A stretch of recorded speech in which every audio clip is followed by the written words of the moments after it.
د ترانسپورت او هوایي چلند وزارت د هوا پیژندنې ریاست په 18 ولایتونو کې د بارانونو او واورې ورېدو اټکل کړی دی. د دغه وزارت د خبرپاڼې پر بنسټ د 1403 کال د وری میاشتې په لومړۍ نیټه به د هرات، فراه، نیمروز، هلمند، کندهار، زابل، روزګان، غزنی، دایکنډي، غور، بادغیس، فاریاب، جوزجان، بلخ، سرپل، سمنګام او بامیانو ولایتونو کې به بارانونه او واورې ووري.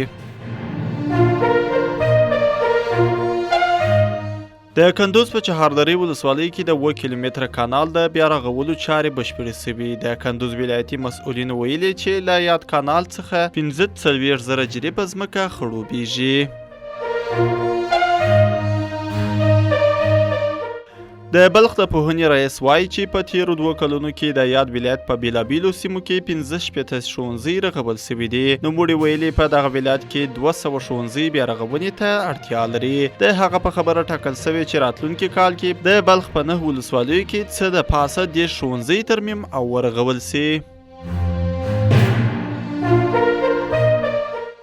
د فراه ولایت په مرکز کې د 19.5 میلیون افغانیو په لګښت د 2.5 کیلومتره سړک د رغولو چارې بشپړې او ګټې اخیستنې ته وسپارل شوې. د فراه ښاروال محمد ولي ادریس وایي د روان کال 1403 کال په اوږدو کې د دغه ولایت په بېلابېلو ناحیو کې د 90 میلیون افغانیو په لګښت یو شمېر نورو ته ورته رغنیزو او پراختیایي پروژو د پلي کېدو ډاډ هم ورکړی دی.